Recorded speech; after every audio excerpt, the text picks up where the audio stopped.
यह कहानी एक छोटे से गांव रामपुर की है, जहां दीपक नाम का एक ईमानदार और मेहनती किसान अपनी पत्नी अनिता और बेटे विवेक के साथ रहता था। दीपक के पास गांव में थोड़ी सी जमीन थी, जिससे वह अपना परिवार चलाता था।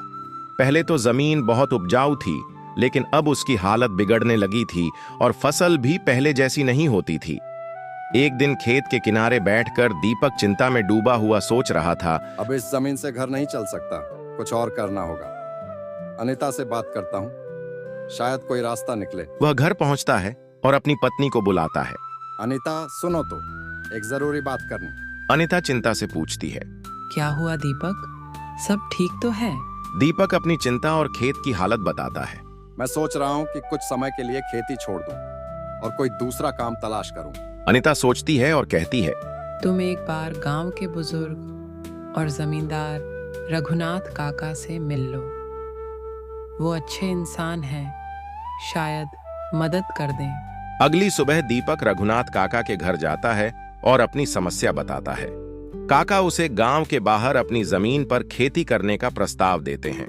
दीपक बेटा, तुम मेरी जमीन पर काम करो। अब मेरी उम्र भी हो गई है और मेरी जमीन की देखभाल करने वाला कोई नहीं।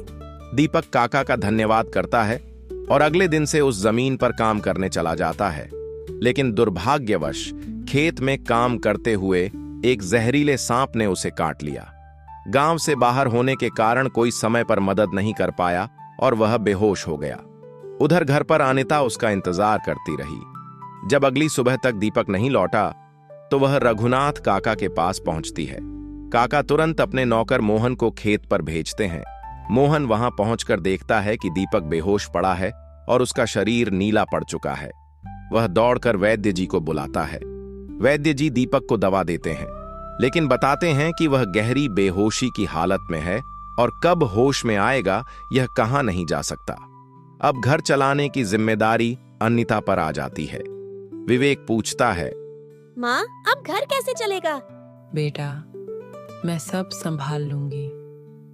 तुम्हारे पिताजी चाहते थे कि तुम अफसर बनो और मैं वो सपना पूरा करूंगी। अनिता रघुनाथ काका से खेत पर काम करने की अनुमति मांगती है। पहले तो काका मना करते हैं, लेकिन जब अनिता की दृढ़ता देखते हैं तो गांव के भीतर वाली छोटी जमीन पर काम करने की इजाजत दे देते हैं। इसके साथ साथ अनिता गांव के कुछ घरों में सफाई और खाना बनाने का काम भी करने लगती है। धीरे धीरे उसकी मेहनत रंग लाती है। खेत से थोड़ी बहुत फसल निकलने लगती है और विवेक की पढ़ाई का खर्च भी निकलने लगता है। गांव के लोग अनिता के संघर्ष से प्रेरित होने लगते हैं। कुछ महीनों बाद दीपक को होश आ जाता है। अनिता की आंखों से आंसू निकल आते हैं। भगवान ने मेरी मेहनत सुन ली। दीपक भी भावुक होकर कहता है, मैंने तुम्हें बहुत कष्ट दिया अनिता, अब मैं तुम्हारे साथ कदम से कदम मिलाकर चलूंगा। समय बीतता है और विवेक एक दिन अफसर बन जाता है। वह गर्व से कहता है, माँ, आज जो कुछ भी हूँ वह आपके बलिदान और मेहनत की वजह से हूँ। दीपक मुस्कुराकर कहता है, बेटा, यह सब तुम्हारी माँ का कमाल है। गांव वाले आज भी अनिता के संघर्ष और दीपक की सच्चाई की कहानी को प्रेरणा की तरह सुनाते हैं।